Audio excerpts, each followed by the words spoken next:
Good morning, Breakfast with Bacon fans.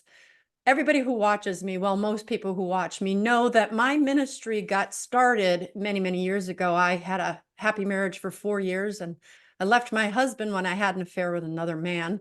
We were apart for 4 years. We reconciled. Marriage was very difficult. It caused me to write my book, The Super Couple, because I was trying to figure out if extreme happiness in marriage was accidental or was there a formula. I found out there was a formula. I started teaching seminars on it. I teach premarital classes, and I have founded a standards ministry. Standards are people standing on marital reconciliation while their spouse is having an affair, annulling them, and so on and so forth. We went from four people in my living room to over 500 people around the nation, every state, 10 countries. And all of that happened because God blessed me for repenting from my sin. So God can take anybody's sins and turn them into something beautiful. And my guest today, and I will say this, I have been on the air between radio and podcast for over 13 years. And I believe the story you're going to hear today is going to rank among the top 3 of the ones and guests I've ever had. You've already seen in the headline, in the show notes.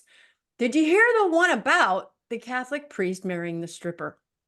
Guys, welcome my guests today, Neysa and Chris Scroggins, Mr. and Mrs., who are a happily married couple. I'm sure that they have their stuff too, like the rest of us, but they are about to share with you a very, very powerful testimony of how God can change anybody, even like me, the worst sinners. So Neysa, Chris, I am so excited. When I finally heard your story, I was like, why did I not have him on the air sooner? So welcome to Breakfast with Bacon. Well, we're so happy to be here. Thank you for having us. Yes, thank you so Really much. appreciate it. Appreciate You the guys have such opportunity. a great story. So I'm a past, present, future kind of person.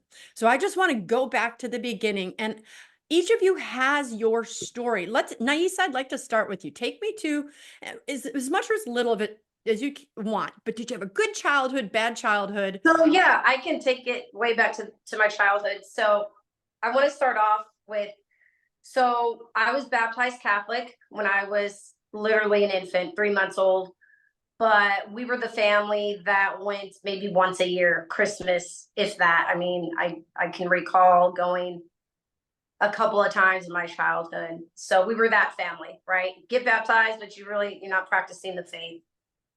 And so the upbringing was pretty rocky.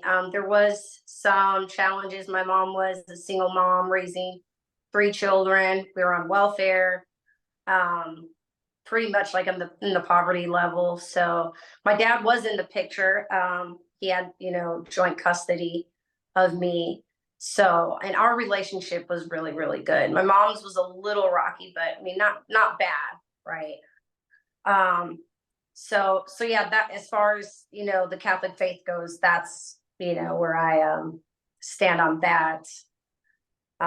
You want me to kind of go? So what you, yeah, take us a little bit further before I go to Chris. Sure. So then you graduated high school, So yeah, so when I was 15, we'll kind of, fast forward a little bit into my early teens, I would find myself in a position where I was being sexually assaulted by a family member, very close. This person was living with us. So and then around that time, I had an aunt and uncle who were living in Tennessee. They just happened to have a family reunion in Michigan. So they would be going through Wisconsin. That's where I'm originally from, Wisconsin. So am I. Really? Yes, Milwaukee. Awesome. We'll talk more about Nice. that. That's where I'm from, Milwaukee. There you go. That's awesome. We got a lot to talk about when the show goes off the air as well. Yeah. So they just happened to be coming through, and I was in 8th grade when this took place. So when they came back from the family reunion, there was some talk, and long story short, they asked me, do you want to come to Tennessee for the rest of the summer? So they knew about the sexual abuse? I'm sorry? They knew about the sexual abuse? They did. Yeah, they did. Well, good for you, because some people don't. Yes. Yeah, they knew about that. I actually was very vocal about that assault. I did not hold that in. I told the first person I could, and everybody knew the next day. So so they took me. I went to Tennessee when I was about 15 years old, and I spent all my high school years there, graduated high school. Then in my 20s, my early 20s, I would be dating a guy whom I had my older girls with. So my older girls, they're from a, previous relationship, And you were how not old when you Chris. had them? So I was in my early 20s, 21, 22. Okay. And that relationship was very, very toxic. He was very abusive. I dated him for 6 years. Took a while to get out, but I got out. And then when I wanted to do that, he used our girls as a crutch. And so I lost my rights to see the girls. And during that time, he was very controlling, very controlling. So when I was able to have the courage to, have friends again, because I lost friends during that, relationship, and he didn't like that. He didn't like that. And so, and this was in 2000, let's see, 2009, the summer of 2009. That's when, I broke up with him, and I became friends with a girl who's originally from Colorado. And Colorado is very important, so please remember that. Mm-hmm. So she had a job opportunity in Colorado for me, because I didn't have my kids. He actually put a restraining order on me. Later, I would find out that he did that out of malice, like he was angry with me. There was no real reason. I didn't neglect him. I didn't abuse my children, right? If anything, he was the one doing it to me. So my friend, she had a job opportunity out in Colorado, because I couldn't find a job at that time. And around that time, I was drinking heavily. I struggled with alcohol. Alcoholism runs very deep in my family. In fact, my grandfather died from alcohol, cirrhosis of the liver. And so, yeah, she went to Colorado first, got me a bus ticket to Colorado, because she's like, I have this job for you. You can help get your kids, da da da. And so I went to Colorado. Can I stop you there for a second? So this guy you were with lied about you. You were a good mom, but he put up some Trump charges, made it look like you're a bad mom. You couldn't even see them at all? Which also left me homeless, because we were in an apartment. So that also left me homeless. I remember going to the apartment, gathering my things, and I'm with this girl who I'm friends with. She's like a sister to me. And her and I were living in her car. We were living in, from trailer to trailer, home to home, just kind of bouncing around. And I'm trying to figure out what the heck to do. Like, my kids are over here, I'm over here. I rely on alcohol. It's just getting really messy, right? Yeah. And so again, this is in 2009. Yes, if you can't see your kids anyway, you may as well go make some money someplace. Exactly. So I went to Colorado. I'm like, I can't really find a job during that time. For some reason, I couldn't get a job. And she's like, I have one for you. My dad works for the roofing company, but he's in Colorado. Let's go out there. So we go out there, and we are staying in this home. It's like a company home. And there were other workers living there. And one of those workers I would end up hooking up with, if you know what I mean. So kind of, working telemarketing, cold calls, trying to make money, trying to figure out how I'm going to go back to Tennessee and get my girls. Well, I get a knock on the door, and I sign these papers. The mailman's like, can you sign these papers? I didn't even look through them. Honestly, I really didn't. I just signed them, but I didn't know what they were. They were court papers. So I was supposed to go to Tennessee, because my ex was taking me to court. But because I didn't show up, he got full custody. So the judge awarded him full custody. So then that's when things got really like, okay, mama bear kicks in, right? And so I'm like, okay, this telemarketing isn't doing anything. I'm making like $200 every 2 weeks. Yeah, this isn't working, because now I need a lawyer. I need to really fight for my kids at this point. So if Chris, you want to kind of pick up where you're at in this point, or do you want me to keep going, or? Yeah, let's go a little bit longer. So your kids are how old-ish around this time? They're so young. They're 5, 6, or 4 and 5, somewhere in there. And they had their mommy ripped away from them. I mean, right now that just rips my heart out. So Yeah, you're yeah. going and you're like, I'm desperate. I will do I'm whatever I can do. desperate. So yeah, that desperate mindset kicks in. And the guy that I was dating, the one who was also working with us, he told me his ex-girlfriend had started working at clubs years prior and would make really good money. And now just to rewind it a little bit, so I'm about 27 at this point. In my earlier 20s, I kind of toyed with the thought of working in the strip clubs. In fact, I even took my friend to one and she started working at the club. I did not. I guess I chickened out or whatever, but I just kind of toyed with that. And I now know why, just because of my upbringing. And so long story short, I go to this club on a Thursday night to audition and I made $400. Just I was auditioning. sold. I was sold. I'm like, I've just made $400. That's a month right there of telemarketing work. So I knew right then and there, like I can definitely get an attorney with that type of money. And yeah, And so so that mama started bear, a regular job. So you would it go. did. Yes.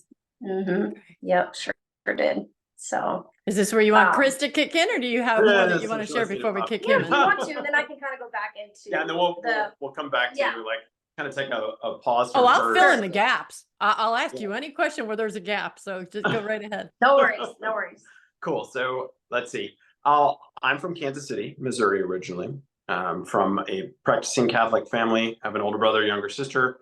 My parents, like I said, we were practicing, so we were every Sunday, and then other things as well. My mom was involved in pro-life work. She was involved in the World Apostolate of Fatima.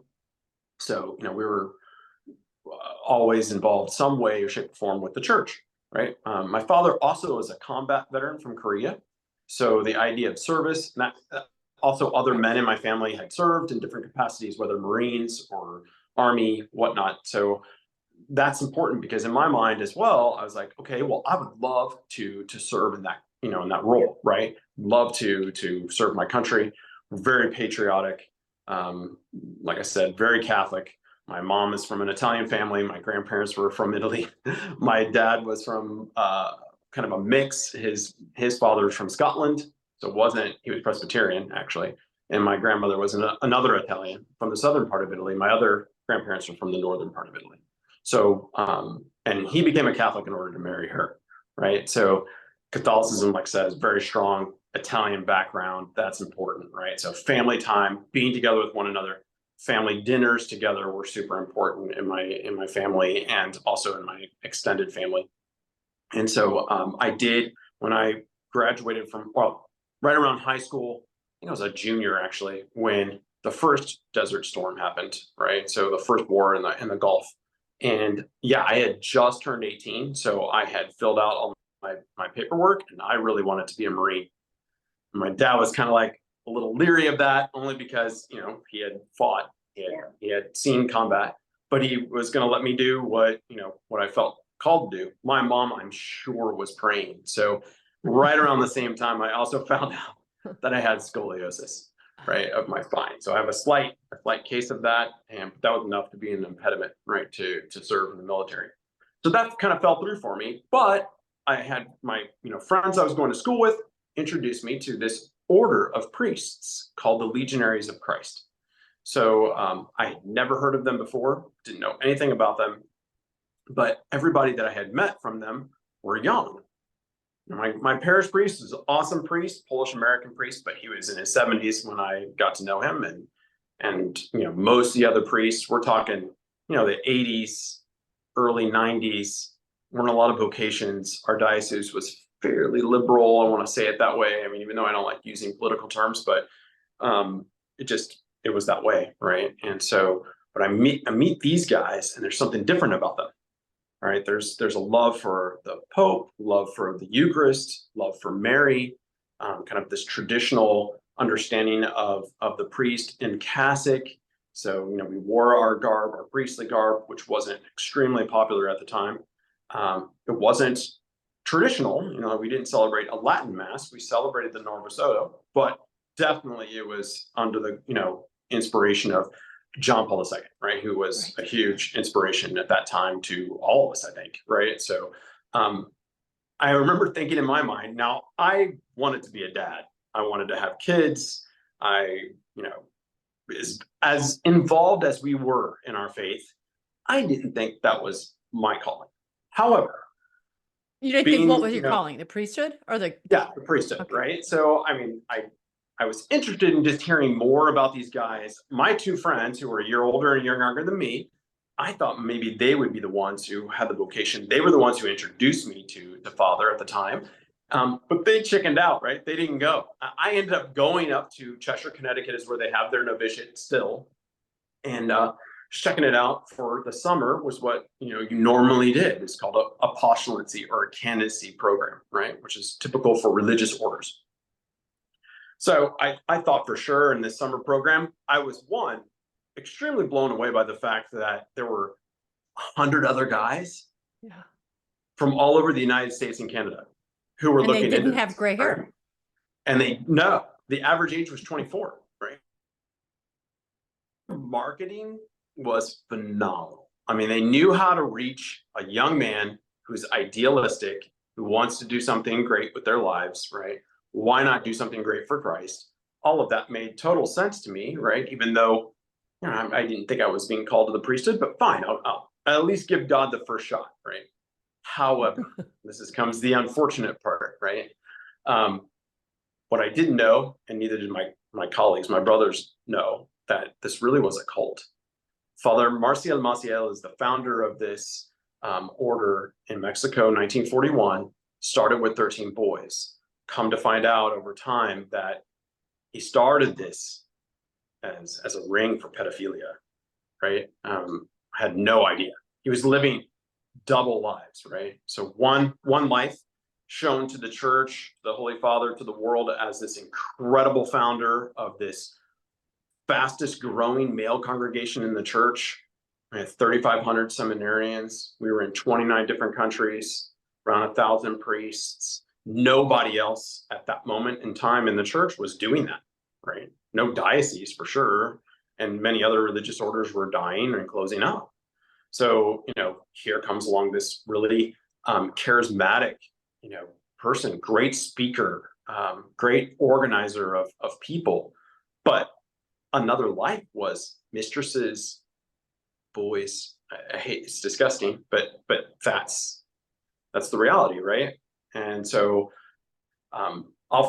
let's see, I'll kind of fast forward really quickly. So I mean, like I end up entering into this, and there were really kind of two paths that you took, because the legionaries were really good about if you were good with recruitment of other men, then you would be a vocational recruiter.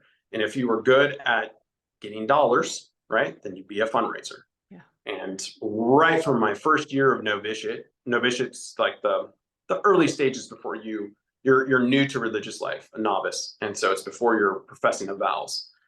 We had 2 years of that in the Legion, and I was put into fundraising, and I was good at raising funds. So that's important, because when they found that out about you and any of your talents, because they were recruiting alpha guys, right? They were recruiting guys who were leaders. And that was kind of their motto, right? We work with leaders. But it was vague enough to not what does that mean exactly? So, and just Cliff Notes, if anybody, I remember watching Church Militant, Christine Niles did a very big report on, I can't say his name, Marcial, however and how he ran to France and was in hiding, and they didn't prosecute him, and so on and so forth. So this wasn't just something that as you proceed in your story, that you felt this was huge, and it was many men were affected by this.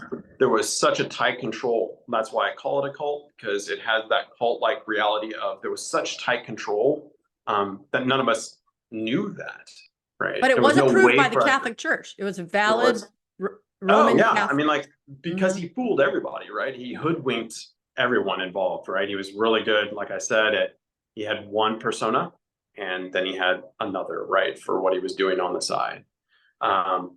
That's what you said is important, because in the 50s, that's when the case initially broke. And in 1956, he was exonerated, right? And the case was closed.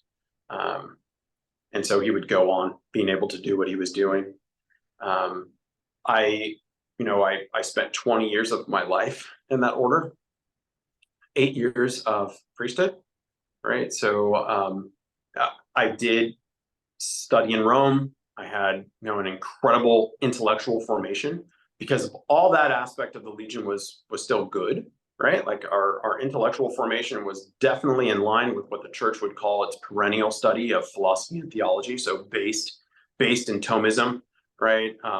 And the church's tradition of how she would train priests, because Maciel definitely wanted everyone to have the image of this incredible army of priests, right? Kind of trained along the lines of a Jesuit or, Dominican, right? Who they could speak, multiple languages.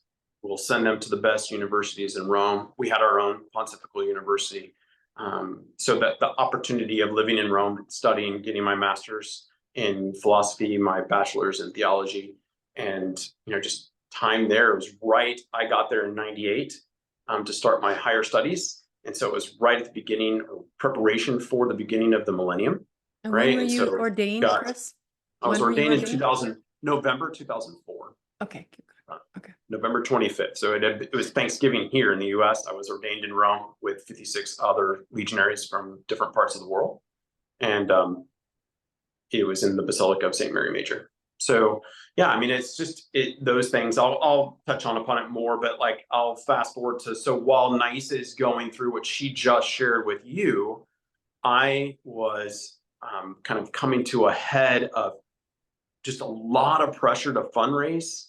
Didn't understand why the pressure was there, right? I understood that we were growing, but their numbers never really matched up to what we shared with our donors. And I would learn later why that was the case, right? Because Maciel was using it for other things. But so there was a lot of pressure to fundraise, and then Pope Benedict decides to reopen the investigation. Maciel dies in 2008. Pope Benedict decides to reopen the investigation that was closed in the 50s. And I believe it's because, as Cardinal Ratzinger, he also knew something wasn't right with the Legion, even though it looked totally awesome from the outside. I think there was something there that he's felt wasn't good, and he reopened that investigation. And sure enough, in 2009, so the same year that she is in all the custody battle and whatnot with, trying to get her children, I'm going through a huge, how do you say, shock of my life is the best way of putting it, because my superior had to come down to tell me that, yes, Maciel actually was a pedophile, and he has mistresses and he has kids. And it's like, what do you say to that? Yeah. It's like waking up 20 years of being married and finding out your spouse is someone that, someone totally different from what they shared with you initially. I had a priest on the show, Father Mark White, and he is in my diocese. And when he found out that the man who ordained him, McCarrick, was doing horrible things, he said it just shook his soul. He said he was violently ill. He couldn't even, and for months and months and months, he blogged about it, and that led to some difficulties in the diocese and stuff. But he said, I could not comprehend that those hands were on my head. And so just for people watching to understand, this isn't just you going, oh, he was a bad guy, it has nothing to do with me. This is a holy father, right? They pass they touch the heads of the next guys, and you're like somehow a recipient of something that feels evil. And so I just wanted to kind of verify or validate what you're saying, because I found it to be true with other priests. Thank you so much for saying that. Yeah, I think I have shared this story obviously many times, Neysa and I both. And I think it's difficult for lay people to understand because they're not inside of it, right? So they didn't experience it themselves. And like you just said, right now, it's like, oh, come on. I mean, okay, so he was a bad guy, but everything. No, it's your whole world as a religious is wrapped around your founder, right? So think about it this way. If you had been alive with Francis and St. Francis of Assisi, right? And you were a founder with him, right? Which is a co-founder, right? So you're alive while the founder is still alive. That's what we were considered as legionaries, right? It's your life is wrapped around this individual because they have received from the Holy Spirit I'm sorry. Permission. Yeah. Just wanted to they- say Satan's trying to get a hold of our technology today. If you see anything, just know that we Yeah. prayed a lot before we went on the air. Keep praying for Yeah. the show that we stay up. Yeah, and so you're wrapped in this, and that would be one of the reasons ultimately that I couldn't stay. And I'll get to that in a little bit. But yeah, so while she's battling for her children, I'm battling just to figure out Your what in the vocation. world what just happened Yeah. to me, and what just happened to all my brothers. I mean, True. how do we go forward in a situation like this? Like, how does that work? And so that's important because where we're going to meet, obviously, is a very dark place, right? And Literally. Yeah. literally and And figuratively, spiritually. spiritually, Yeah. right? Yeah. But it's just where both of us were at this moment in time, in a crisis, really, of our spirituality, everything, right? So Yeah. So going back to when, going back to that desperate mindset, Mama Bear kicks in and, I'm dating this guy and, I'm making good money, and fast forward, the new year comes, February of 2010, I'd find myself pregnant. And so lots of fear kicked in. And, for those who are listening, I'm sure, like most women, when they have an abortion, it's fear. So I had an abortion. It took almost 3 months for that. I was allowing people to dictate that, right? In fact, I even had one girl tell me, well, think about it this way: if you have one, your baby will automatically go to heaven. And that right there just kind of sealed the deal for me. I'm like, you know what, you're right, but obviously I know better. But now, but going back to the fear, I'm like, how can I have another child if I don't even have my other two? How am I going to do this? How am I going to, continue dancing? Because at that time, that became my identity. Yeah. The sex industry, that's who I was at that time. I didn't know any other way to make money. I mean, I did other work, back home in Tennessee. But because of the money was so good, I'm like, I can't make this money anywhere else. I still have to go back to Tennessee and get my girls and all of that. And so it was a very hard decision to do that. But little did I know I would spiral out of control. The alcoholism, being Alcoholism, a hookup boyfriend who's not supporting you, Yeah. because he certainly didn't say to you, keep this child, we can make it work. correct. And he said, and a lot of that's why it's so important for men and young men to really voice their true feelings about it, because his words were, I support you in whatever you do. That to me is saying, go ahead and do it. You might as well do it, right? Instead of saying, we can work through this, da da da da, right? Yeah. And just to So- validate that, my husband of 41 years, we were pregnant when we got married, and we had only known each other for 2 weeks. And I was very pro-life, and I was very Catholic, and I was terrified and set a date for an abortion, even though my boyfriend here was saying, I can take the baby, I can take care of it. And so it Sure. shows this fear, selfishness, Right. it just all the unknown. And I remember calling Planned Parenthood, and they said, well, you can't come. I knew I was pregnant immediately. And they Sure. said, well, you can't come in yet for 6 weeks. And baby would have been about 2 weeks old in the Well- womb. And they said, I said, why? Why do you have to wait so long? And basically, she's like, basically had to communicate to me, well, we got to wait for it to be big enough so that when we rip it apart, we can put it back together and see if we got the whole thing. And I remember being traumatized. But all that to say, praise God, I had a boyfriend, future husband, that was like, I can take care of this. And it was still difficult. And Yep. we had a Yeah. Holy Spirit moment. We ended up keeping the baby, and she's 40 years old today, and it's That's wonderful. awesome. But I just think a lot of people might judge because you just kind of nonchalantly said, so I had an abortion. It was horrible. It's way more horrible than people understand if For sure. Yeah. you haven't been there, so keep Yeah. going. I'm sorry. Just wanted to support you. No, it's fine. It was a terrible decision, absolutely regret it. But at the time I was just so scared. I was so scared. I was so focused on just Gaining everything custody else of your happening kids. in my life. Like, how am I going to do this? Right. And then of course allowing other people to dictate my decision. And so that happened, and I continued dancing, continued drinking, and, you know, experimenting with other drugs and all of that. And so that was 2010. So 2010 of that fall, I would finally go back to Tennessee. And at that time I had gotten a lawyer, did over the phone. So flew to Tennessee.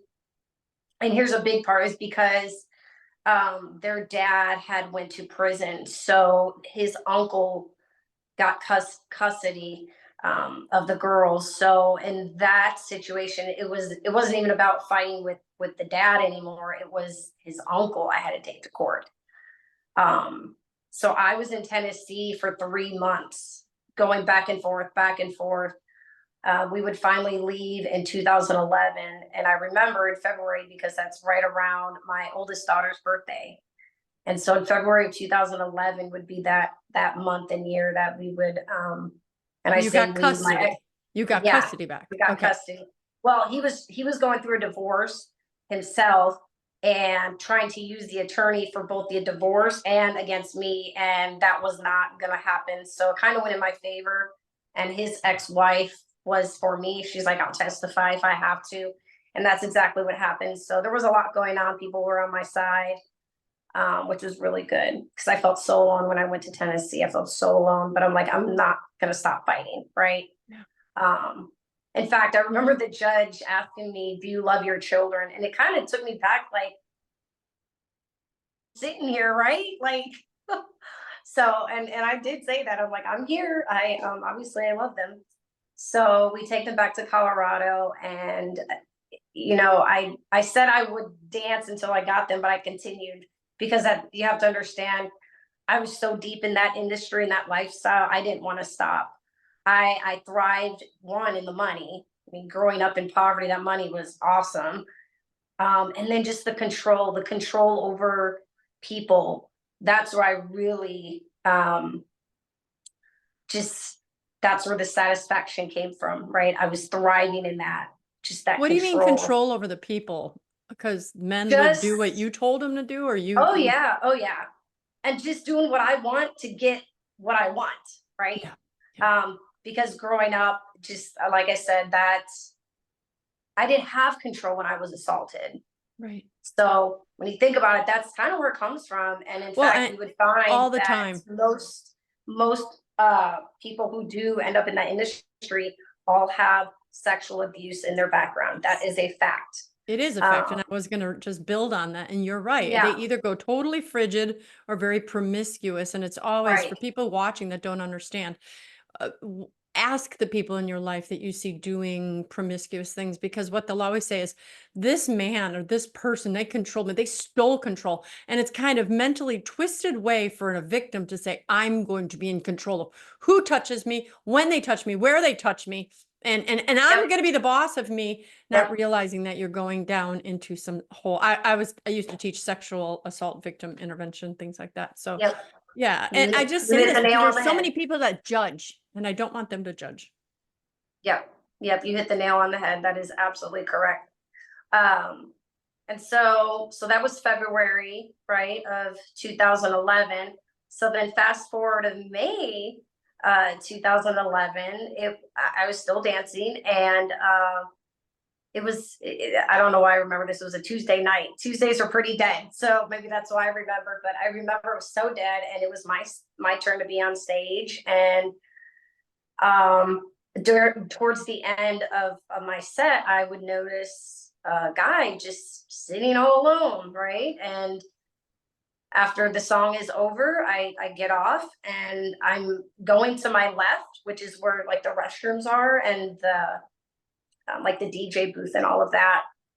But I kid you not, there was like a physical pull to go to my right, to go to this man sitting at the table.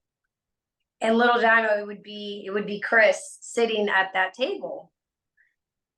And mind you, going back to my upbringing, I didn't know a thing about Catholicism. I mean, I knew about confession, you know that, but and he is wearing his Crusader's cross, that he has not taken that off.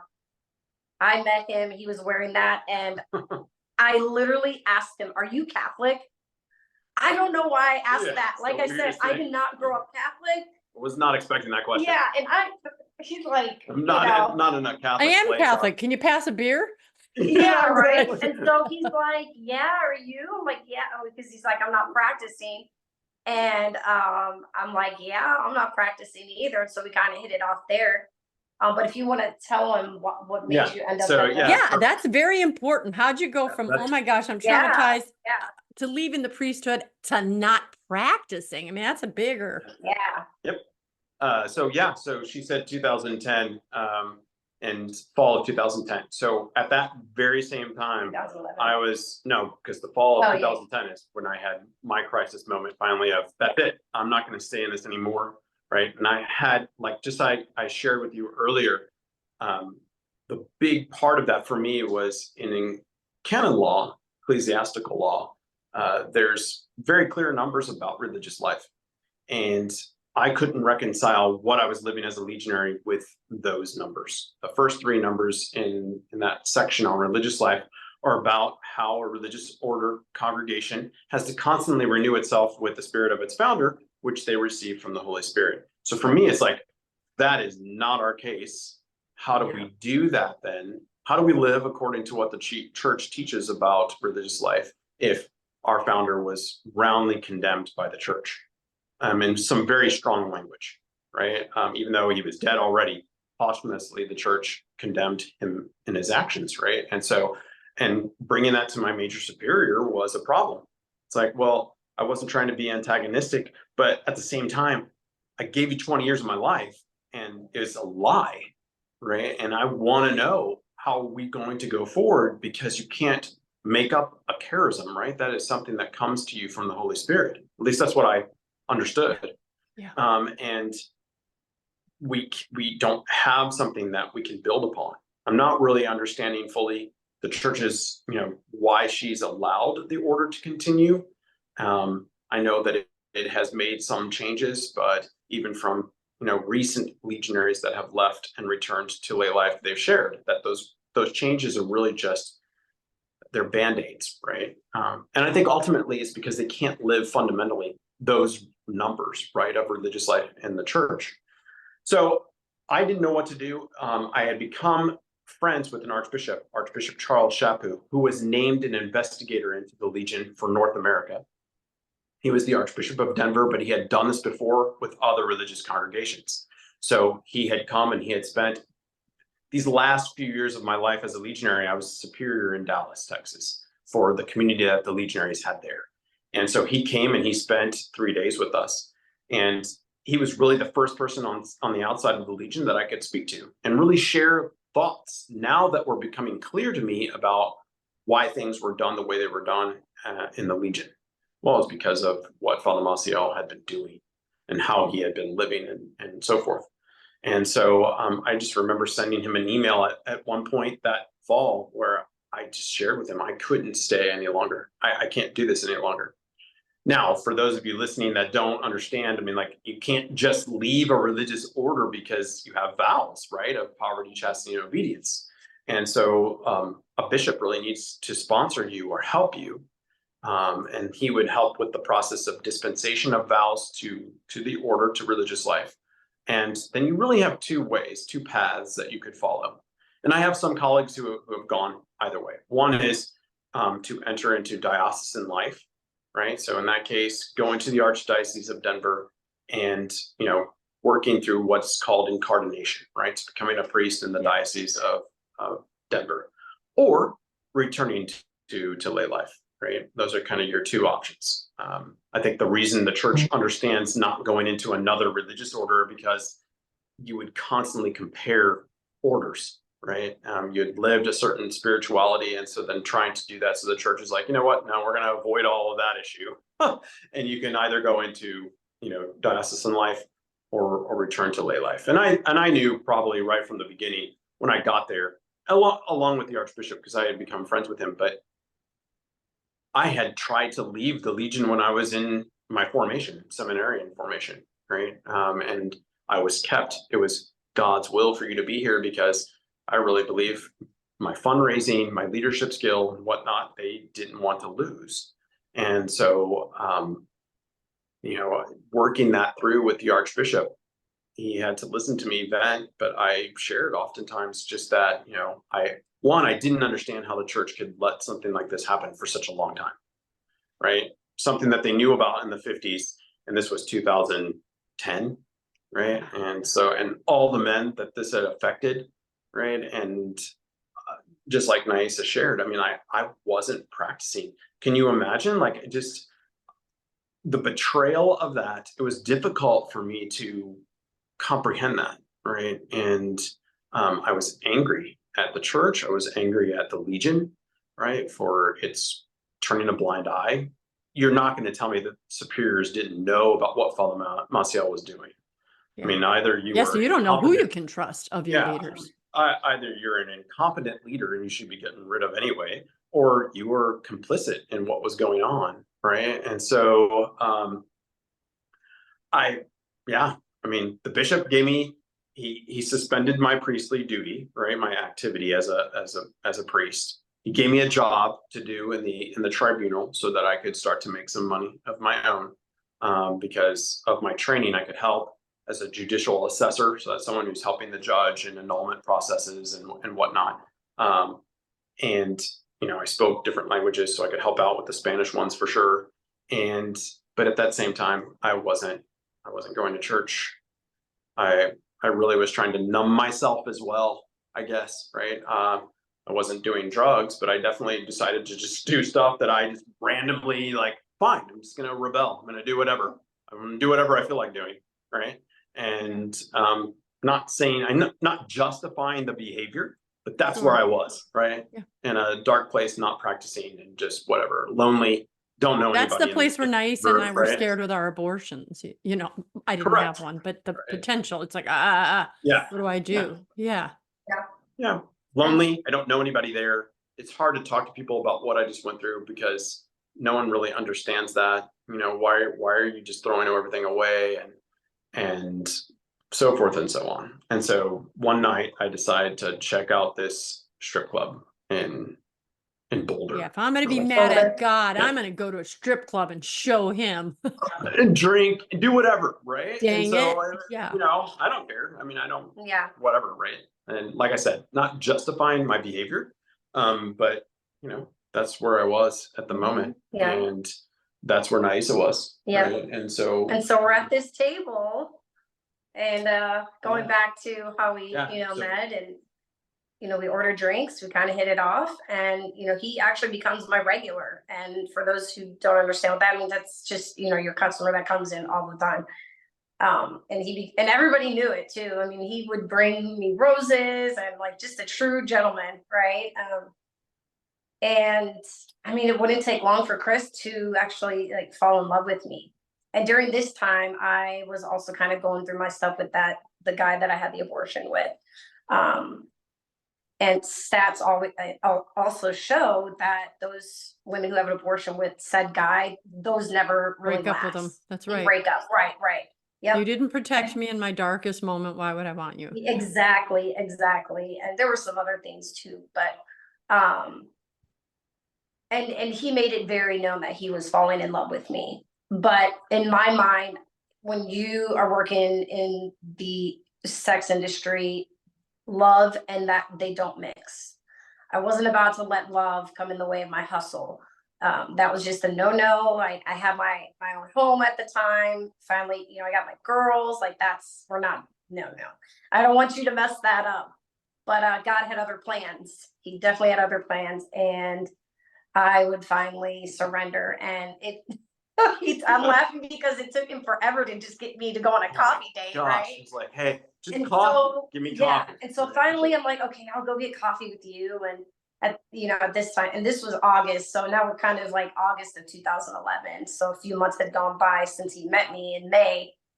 And I had broken up with that guy. And so I go on a coffee date and we just, kind of hit it off. And it didn't take long for us to really start going to mass. We would have conversations about things. I was very much on I guess I would say I was more on the pro-choice side. Even after the abortion, I was still more pro-choice. So we would have very in-depth conversations about God, science, life, like all of that, right? And I would, because I wanted to know those things, and he, obviously being the priest, right, could answer those questions, and I was very intrigued by his answers, and it got me to think, right? And so Yeah, It and that took- was kind of my. it took a while mean- for you to tell me you were a priest, though. Like, Yeah, That he was did my tell next me- question. When Yeah, did you So he did say, tell me, hey, he by the was way? like, he did tell me in the beginning, I have to tell you something. I have to tell you something. And in my mind, I'm like, well, what could it be? Does he have other family? Does he have kids? Does he have cancer? Like, that really did go through my mind. Like, what does he have? And yeah, I did not. And she hadn't shared with me yet that she had children. Right. So right. it was kind of both of us needed to like We had come to get it clean, out there. right? So it's like, right. And I think you were first. I So was. you shared with me that you had children, and Yeah. that didn't faze me. I was like, well, dude, I wanted to have kids. I mean, I want to have a family, right? Yeah. So, okay, fine. So I embrace those children as my own, and hopefully we have our own children, right? Which is what the case is now, right? And so she did that. And so then I was like, okay, well, I need to share something with you, something that's really, important to all of this. And I shared with her my background, right? But she didn't freak out, right? Well, I think because we were in his apartment, and for some reason I said I have to go to confession for my abortion. That's right. Yes. And that's Right. when he was like, I have to tell you something. And that's when he told me Right. about Yeah, let me his- just put my stole on and you can confess to me. Oh, just No, kidding. Can't it do doesn't that work that anymore. By that point, I'm going through the process of laying Right. down. So yeah, no. But that did trigger. I mean, what you said Right, triggered right. the idea of, well, not to me, but like, yes, you need to go to confession. In fact, both of us do. Yeah. But since we're on that topic of going to confession, this is what I was beforehand. This is what happened to me, right? And I Yeah. shared the whole story. And she, Didn't scandalize didn't me one bit. scandalize her, obviously. Mighty In judge, fact, she was right? very, she was intrigued by it, like she just said, and it just helped us go deeper. I think for me, a part of it was Neysa like instilling this idea of don't throw away that though. Like it's important to keep that. The bishop as well, right? Both of them in their ways were showing me that it's okay, right? Like, okay, the archbishop shared with me as well. He's like, look, you were doing what you thought was God's will for you, and God bless that, right? You married people, you buried them, you baptized them, you heard their confessions and whatnot, right? And that all was good. Now he may open up a different chapter in your life for you to actually do what you felt he was really calling you to do, right? Have a family, be married.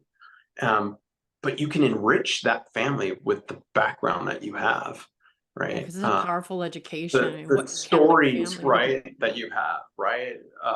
Being in the square when John Paul II passed away, being there as a young priest, right? Just newly ordained, right? So I had been ordained the November before. He passed away in April. And just all of those, the experiences of going to the Holy Land, taking donors to the Holy Land, celebrating Mass in our Lord's tomb, celebrating Mass on Calvary. All those things were still valid. And even if God opened up this other opportunity in my life now, those weren't, he doesn't want me to get rid of all of that, is what the bishop said. And Neysa reinforced that by, if you're going to be the father of my children, like we're going to be on the same page with our faith and how we're going to raise the girls and so forth and so on. And that's not a bad thing, right? Right. It's not something to be ashamed of. And that's why I share my story very openly. I have other colleagues, former legionaries, who they're not so quick to share it, right? That they'll eventually share it later on. But I just feel like it's a part of my story. It's God used it and is still using it, right, to bring about good. Conversion More people for will ourselves. convert from your darknesses, your messes, your hard than they will from your joys and successes, because those are more threatening than going, you mean you're real like me? If God forgave you, he can forgive me. Right. Turning our mess into a message. Yeah, it's relatable, right? I can relate to you. I think that's why we're attracted to Peter, right? Peter's relatable in the gospel. He's right? always been my favorite because he puts his foot in his mouth just like I do. Yeah, all of us, right? Yeah, and so we, over the few months, we would find ourselves going to mass together. I mean, a lot of our dates consisted of mass, and yeah, I didn't understand it, but eventually I did. And we took the girls and we would go to mass where he used to work.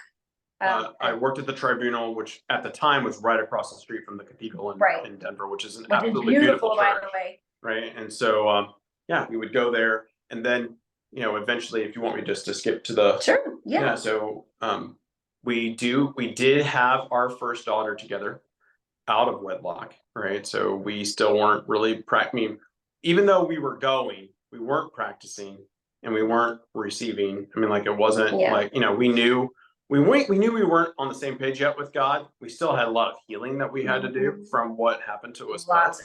And that wouldn't happen until we came back here to Texas. So I just had a better network of people that I could plug into here in Texas and get into nonprofit development work, which is what I did the vast majority of my life anyway, as a legionary too, right? So that's what I did. I ended up coming here. Neysa. So the girls and I were still back in Denver, and I was pregnant with our daughter. And just to back up a little bit, I was no longer in that mindset. That was my question. Keep going. I'm sorry. Yeah, I did not want to have an abortion. That was not on my radar. I was like, wow, we're pregnant. I'm pregnant again, and I want this baby. And at the time, you were still at the club? Were you still at the club? No, I mean, I worked, I think, once or twice as a bartender or one of those. But you weren't stripping anymore. No. I had stopped once I got pregnant in 2012. Were you happy? Were you happy to stop? Because that's you talked about what a lot of money that is, but you also, now you're going to church and you got this. I kind of want to go with the spiritual answer. Was it like a freedom when you could finally quit? Was it terrifying? It was. I was still angry. I'm like, I was so stubborn. I still wanted to do those things, right? Mm-hmm. I didn't want to let go of that lifestyle, but I was forced to because I got pregnant and I didn't want an abortion, right? So I was really, really fighting that. And in fact, I did go back. I'm sorry? Who were you angry at? God? Yeah, probably at the time. Okay. Probably. Just going through a lot of emotions at that time. I did go back twice, once to bartend, and then I think I danced way before I was showing though. And then that would be my last day those were the days of dancing until we got to Austin, but we'll get back to that in a minute. But I was living with a friend and she kicked me out. Later she would feel bad and she apologized, but that's just what happened. Because when I got pregnant, I lost my townhome because I couldn't afford it anymore. So she's like, you can live with me. And so we lived in the basement, and I don't know, we had a fallout. Sorry, I'm trying to remember because it was, 11 years ago. But so I got kicked out and I went to a Catholic women's shelter, homeless shelter. And so I stayed there for, I don't know, almost a week. And I filled out an application for a transitional home. So a transitional home is more, it's more long-term, whereas the shelter that I was staying at is short-term. And I wanted to get the heck out of there because it was also, there was men that were staying there too. It was like co-ed. And I was getting hit on. It was creepy. I'm like, I got to get out of here. I remember one night it was snowing.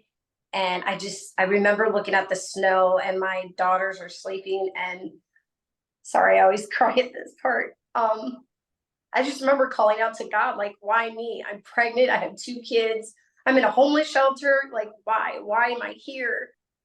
And a few days go by and, I get a call. Hey, we have a spot open for you to come in the transitional home. And this is while I think you had already moved. So I was trying to find work here. Right. So that I can get them and bring them there. I was devastated. I'm going to be honest. He didn't even tell me. He just up and left. And there's that abandonment. I always dealt with abandonment issues.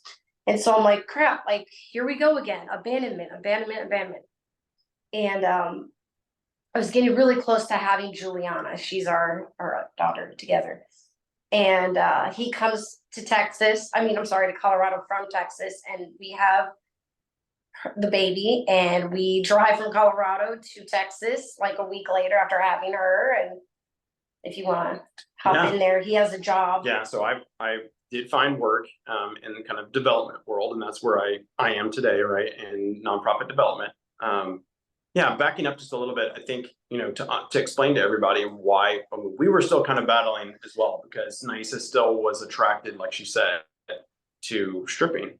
And I was like, I don't want you to strip. I mean, like, I want to be the person that you give yourself to, and I want to give myself to you in marriage. And I don't want to share you with a bunch of other men, right? Like, plus I was trying to help her understand that industry just sees you as a piece of meat, right? Like, they're just making money off of you. Yeah. And I remember arguing with her about it. Like, they're just trying to make money off you. That's all. They had don't a lot of care arguments about you, right? Like, Yeah. like I care for you, Right. right? So the only thing I knew to do at that point was to go secure work so that I could get her and the girls and bring them there and then start over. Like, just, all right, we're going to start this all over again, right? Yeah. And that's what we ended up doing. Still a lot of rockiness, right? Because both of us hadn't healed. We hadn't sought a way to be healed yet. We're kind of going to church here and there. Yeah. Wasn't, regular, and we still hadn't, confessed all of that stuff, and we still haven't, had therapy or any of those things to address the real hurt, the roots of the hurt, right? And that wouldn't happen until I found work with a pro-life nonprofit here called Heroic Media that I just have great respect Well, we need for. to back it up a little bit to Kyle, because that's really important. I know, I'm sorry. We're trying to keep it. I know. Oh, no, you're good. We If I have back to it up break this show because into 2 parts, I'll break it into 2 parts. 2013 is when we had baby girl, okay? And then we moved to Texas. We stayed in San Antonio for a year, and then he got a job which would put us closer to Austin. It's a suburb outside of Austin. And unfortunately that did not happen very long, so he had to find other work. And so he had to work at Eddie Bauer, and we weren't making a lot of money. I was the stay-at-home mom. I wasn't dancing, but we were we had to get Christmases from the Salvation Army. We've got Blue Santa. Blue Santa, our landlord at the time, he still is a police officer for The Kyle Police Force. Yeah. And so they helped us with Christmas, Thanksgiving, but we were still struggling so hard. And so again, that desperate mindset kicks in. And what do? I go back to stripping because in Austin, and I knew I could make really good money. And I did. And in December of 2014, him and I got married at the court, civil court. So we were married, just not married in the church. But things got so rocky. That lifestyle was way more. I mean, people were doing way more things in Austin than the stuff I've witnessed in Denver and Boulder, Colorado. And people had warned me, like, be careful. Like, people are a lot more friendlier down here in the South, and they were not lying. And so I was coming home drunk every night, just being stupid, drinking and driving, just all kinds of stuff. And it got really rocky. Fast forward to 2015, 2015. He would actually get a really good job, nonprofit, Heroic Media, and that would actually put us in Austin, right? And the founder of that organization put us in one of his really, really nice homes with a pool, everything. So from the outside, and then we found a really good parish in Austin. And so from the outside, it looked so good, like, wow, the perfect family. You got a beautiful home. You got a big pool, like all this stuff. But inside, we were struggling. Like, we were just torn apart. We knew, and him being a priest, we knew we had to get our marriage convalidated. We just knew. Yeah. I was definitely missing that sacrament, right? And I wasn't confirmed. The girls weren't baptized, none of that. So we sat down with our priest, and we were like, look, this is our story. We need to Father James. Yeah, Father James Misko here in the Diocese of Austin. He was our pastor at St. Louis at the time. Yeah. And so we sat down with him, and he's like, okay, well, if you guys are serious about this is what I want you to do. And so we had to live like brother and sister. And I say it like that, but like separately, you know, Well, 6 months. may I interrupt? People get mad at me when I interrupt. Sorry, No, no, viewers. no. I hate interrupting. In my ministry, one of the things I say is the church has watered down the language. So I just got to say it straight.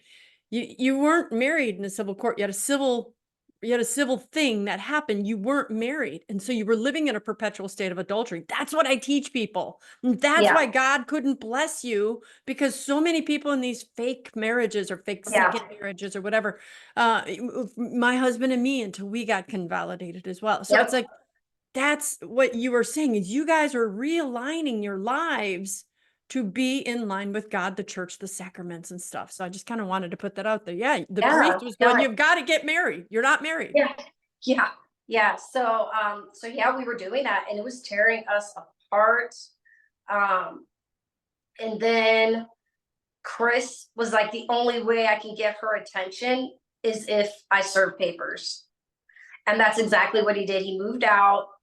I'm in this big house by myself with the kids, right?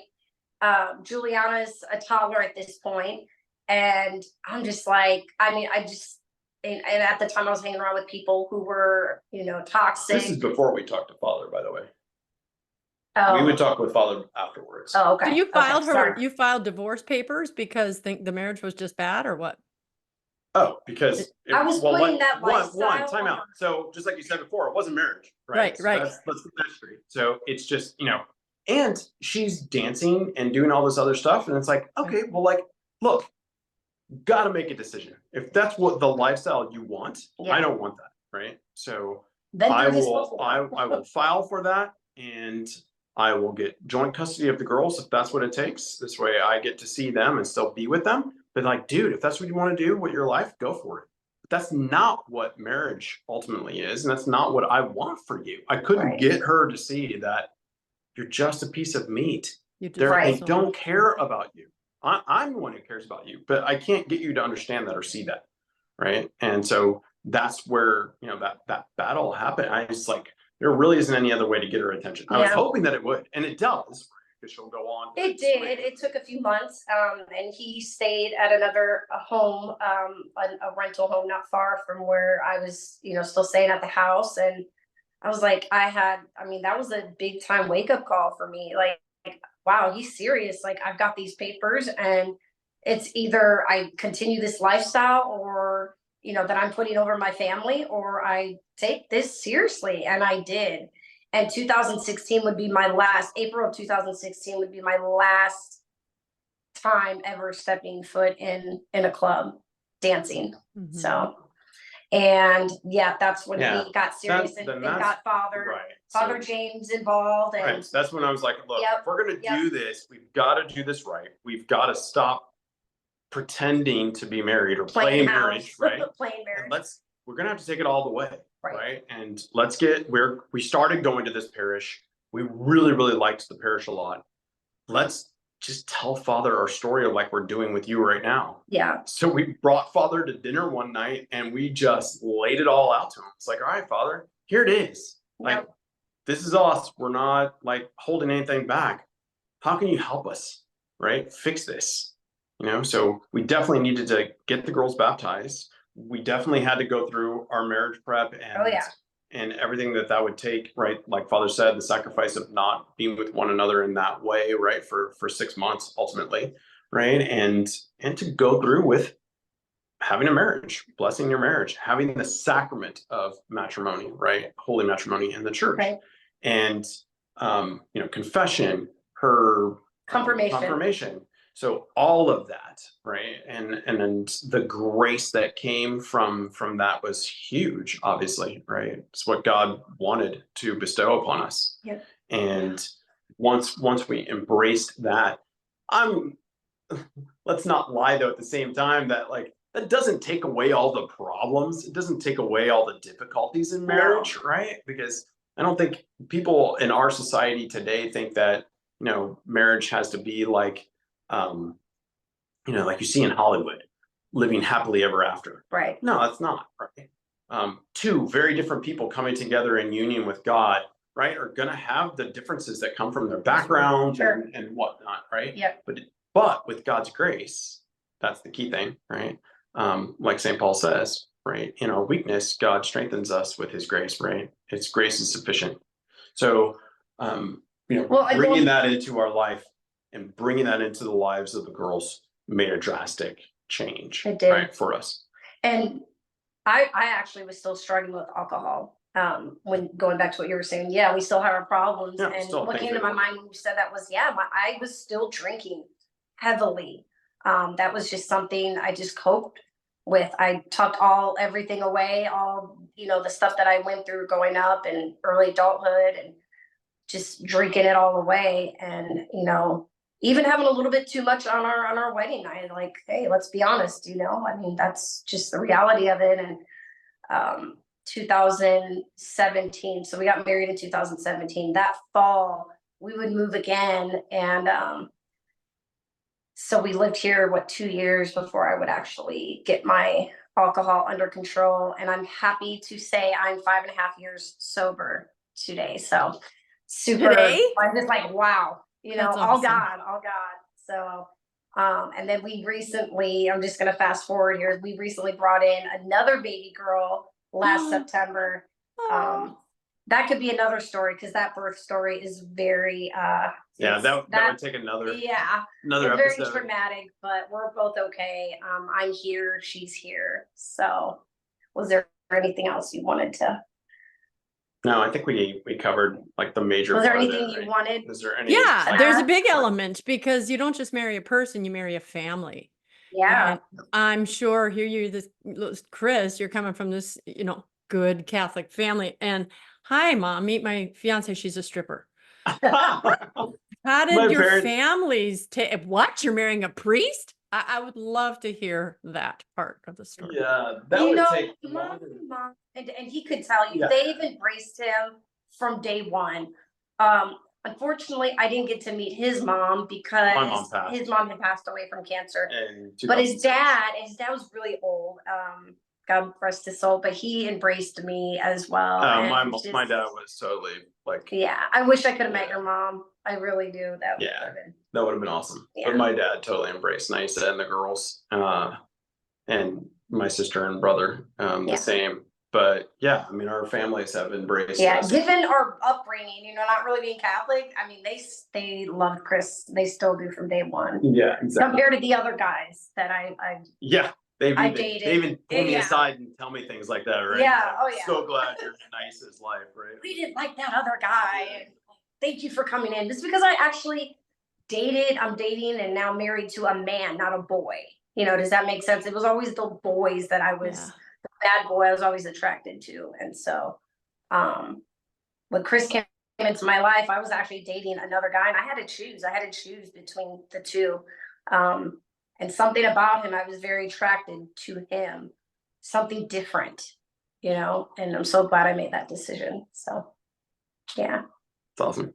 What would you say is God's plan for your future? Do you live it one day at a time, or are you getting an idea of his vocation for you? One day at a time. That's one day at a time. One day at a time, but it's becoming more clear, I think, to us that God wants us to share our story more publicly. I mean, we both were involved in Acts at our parish, Acts retreats. And both of us have been on team and shared our testimonies that way. We have hosted men's events, starting, during the COVID year here at our home outside, as a way to reach other men, especially men from our parish. That has still been a very big passion of mine, because I really feel like our society needs heroic men. And in fact, that is the ministry I work for today, heroicmen.org, and check them out. But we really feel like the situations that our families, women find themselves into is because we don't have strong men who are standing in the breach, right? To be the men that God is calling them to be. Yeah. And so I'm still very passionate about that. And God has used my background and my formation, I believe, to continue that, right? And so that's been a passion of ours. Pro-life work, obviously, from Neysa's background, is also a passion of ours. and you're working in that field. And so, but we Well, do you kind work of for Abby Johnson now, don't you? I Right. do, Yeah. yes, I do work for Abby. That's like another story too, but just real quickly, 4 years. I'm coming up on 4 years next month. That's crazy to even think. So yeah, during COVID, long story short, we kind of already knew Doug. We had a lot of pro-life mutual friends, and one day I just received a message from Abby asking if I wanted to work for the ministry, and I'm like, I knew right away I wanted to say yes, but I'm like, let me go ask my husband and talk to him and pray about it. And here I am 4 years later, so helping former abortion workers come out of the industry. It's amazing. It is so, like, looking back, I'm just like, wow, look how far we have come, from Right. our dark place. God was orchestrating that, right? From the moment in that club to here and in the future. Yeah, to whatever It's he had just planned. amazing. But it's pretty amazing. I like something that Father Bishop Barron has used often in Word on Fire, in their spirituality, the whole idea of the theodrama, right? So we can be in charge of our own little ego dramas where we're the center of everything in our life. We're the director, producer, star actor of this boring show, right? Or we can say yes to God and follow his plan for us. And I promise you, it's way more exciting. It's an adventure, right? Mary didn't know what was going to happen when she said yes to the angel Right. Gabriel. She didn't know all the details. Right. She just knew that this was God's will, and she was, like she says, the handmaid of the Lord, and she said yes. Man, she had no idea the story that would happen afterwards, right?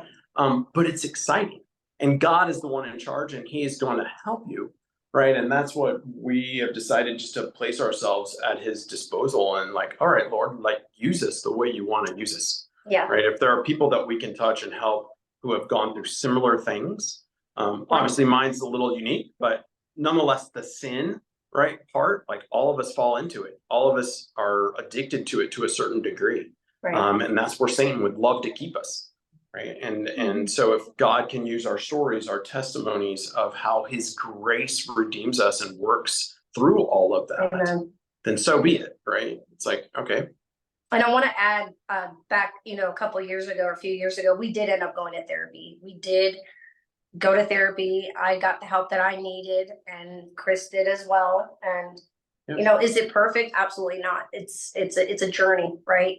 Yeah. And me having to forgive is a journey, right? So. Yeah, and I would say, like, for those listeners, marriage is, I know oftentimes people will say, right, well, the priesthood is the most holy thing that's there. And yes, there is holiness in the priesthood, right? But I believe marriage is also extremely holy, right? Absolutely. We can't have good holy They're two priests. vocations.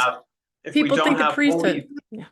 We don't have holy priests if we don't have holy husbands and wives who are striving for holiness in their marriage, right?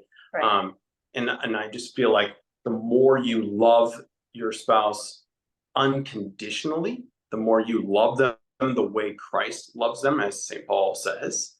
Right. I'm not going to say marriage is easy, right? But I would say it becomes easier because you're loving our Lord through your spouse, right? And vice versa, right? And so that's definitely something that we have learned, and we're still practicing. I don't think you're ever perfect at it, right? Because we're on this side of heaven. Sure. But nonetheless, it's a beautiful thing, and it's a beautiful thing to cooperate with our Lord in bringing children into the world and seeing the beauty of your children, right? Seeing their characteristics and their talents, and helping God as a steward of those souls, right? To nurture them and to help them find out what it is that God ultimately is going to have planned for them. That part is just so special. Yeah. Right. And so, like, we're not worthy of that, but God wants us to participate in that. And it's very humbling, right? That he wants that, right? Because he doesn't need that, but he wants that. And that's me as wealth. We were talking about, I know I'm kind of going off topic here, but wealth, having money, what he just explained, that is wealth. And it's just beautiful. Well, I guess our society too, I think it goes along with what we're talking about really well, because our society is so hung up on wealth in the sense of having money, having prestige, having reputation, homes, cars, this, that, and the other thing. All those things are material things. If God blesses us with those Right. things and he has Sure. a purpose for us to use them, fine. But that's not our identity, right? Our Yeah. identity is in God, and the children that he blesses us with, the relationships that he blesses us with, that is the true wealth, right? Because that's Right. what you can bring into heaven. You Right. can't bring any of these other things, right? They're going Right. to be passed on to somebody else, right, when you die. Yeah. But what you can bring, hopefully, into heaven Is your the story. relationships. Yeah, the relationships you've cultivated with one another and with him, Yeah. right? That can be shared with everyone else then that's in heaven too, right? And so Yeah, at the end of the day, we're trying to get everyone to heaven, make That's heaven it. crowded. That's it. That's it. One That's more it. relationship. What about your girls? How much of your story do they know? How old are the girls today? Okay, so our oldest is 20, then 17, then 11, and then 10 months old. So our oldest, the oldest two, they know everything. They know the story. So Yeah. they know the story for sure. Our Juliana- 11-year-old has a yeah, PG Yeah, version. we haven't told her. Yeah, she's 11, She's so 11. Yeah. She'll get there. Yeah. Right? so So, but yeah. Girls our know. oldest did recently move out, so that was kind Oh, of hard. I'm in a it's weird hard. state. Like, it's so weird because you have like the empty nester, but then you have a new baby that We have came, a and it's new so baby, right? weird, right? But in a And you good may way. have more. Who knows? Yeah. You know, and this might be a off topic and too painful or personal a question, but for the girl's biological father, have you forgiven him? Because I know that even though you have the word, even if your dad is Hitler, people want to know who that person is. Yeah. So Yeah, no, I've totally forgiven him. I remember writing him a letter in 2000. Gosh, it was around the time right before we got our marriage convalidated. I remember writing him a 4-page letter. And yeah, I do forgive him. There are times where I find myself though a little upset because he wasn't, not in their lives. Yes, he was living in Tennessee, but there's so many parents who live in different states that still Yeah. remain in their children's lives.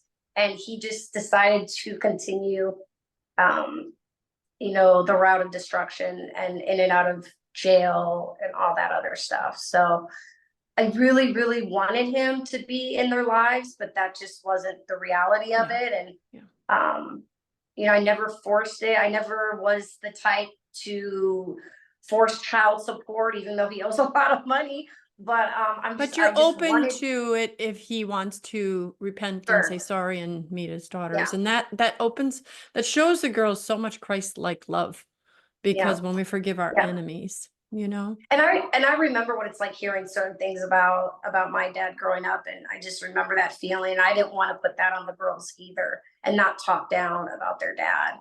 Now I was honest with them in how he treated me, because I just felt like they deserve to know, at a certain age. They say parents know when the right time is to talk to them. And a few years ago, I did tell them, how our relationship was, and just being truthful to them, being transparent. the best thing you So can we have a do. very open relationship. Yeah. That's good. His loss ended up being my gain. So Yeah. Yeah. Yeah. Well, God obviously intended the two of you together, because he yanked her over to your side. Are you Catholic? How did that come out of my mouth? Question to get asked. I was not expecting her to ask. I'm in a Yes, strip club. so- It's usually that's so- you want a drink. That Are is you all Catholic? God. That is all God, because wow, like It's like, really, you're gonna ask me that right now? I just want to drink and Yeah. you. Left this trauma. Oh my goodness. So to be holy means to be set apart, but I'm talking to a former priest. So, well, once priest, always priest, but truly in your life, you guys are set apart, and you're set apart for God's greater glory. And I thank you for being open, because I got a podcast. When people know your stories, some people are like, man, great job. Some people are like, who's this blonde chick thing she is? You get comments like that, you guys are just sinners and blah, blah, blah. So, Satan wants to try to tear you down, but first of all, staying together makes it even easier. But, God bless you that no matter what judgment may come your way, no matter what condemnation, the only one that you need to worry about is God and his love and what would have been his condemnation. And so it is just so beautiful to see people going, no, we are sinners saved by grace. We're all locking arms, and we're going to, like you just said, Neysa, we're going to fill heaven. we're going to do our best to fill heaven. Right. Oh. Now Remember I that. know the answer to this, and I know it's probably not a good answer for the viewers, but how can people get a hold of you? You don't yet have a website. No, we don't. I would say right now would be our email. Yeah. Maybe his Yeah. email. I could Well, you give don't- my email. Do you want to, or do you Or- want them just to post a comment here and me give it to them? Do you want to Yeah, protect you your could- emails yeah. yet? Totally do that. Perfect. That's what Absolutely. Reagan did. So Yeah, because I don't want you to put that out there until you're like prepared for 3,000 email, and we'll just kind of work it that way. But I do want to encourage you, and I'm sure our viewers do, to get a website, get your Sure. business, develop it, let people know where they can come to be saved by grace and hear stories. So I don't know what God's going to call you to do in that, but it's going to have something to do with sharing your story and have other people bring their stories, and you propel them in the direction that they need to go. So anyway. Well, God bless you guys.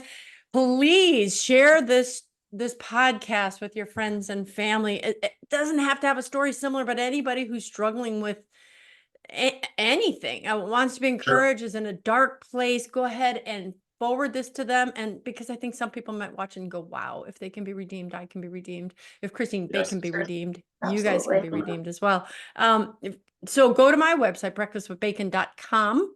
And you'll find this podcast and all my other podcasts. And I do say, when you find one that you like, any of these podcast hosts, go ahead and subscribe to my newsletter, to theirs, because we are in a day and age, and this is a topic I've been doing lately. We're no longer a Christian era. We're no longer a post-Christian era. We are entering an anti-Christian era, anti-Christian, anti-Christ. And our people who the social media agents are not liking our stories. And so they will soon stop sending you videos. So you must not be a passive recipient. You must be an active pursuer of the information from people you trust. So I would be honored if you signed up for my website. And I should have said this at the beginning of the show, but it was way too good of a story. I actually met Neysa at my conference 2 years ago, but we are having the third annual Truth Speakers, the Disrupting the Culture with Truth conference here in beautiful Virginia Beach, October 12th of this year. Go to truthspeakers.org, get your tickets. You can actually pay extra to sit with one of the speakers at their table for lunch or dinner hour and just chat with them, just you and 8 other people and that speaker. So again, truthspeakers.org. Follow me on Instagram, Facebook, X. What else is there, guys, that I'm forgetting? Rumble. Am I forgetting any? Rumble. Are you on Instagram? Instagram. Yeah, there you go. Yeah. All the places, go there and follow. So, all right, do you guys remember how we're going to end this thing? Let's see Yep. how good they are. Okay. I'm Dr. Christine Bacon. You've been watching Breakfast with Bacon, and I'd like to remind you always to live your life. Sunny side up. out. Yes.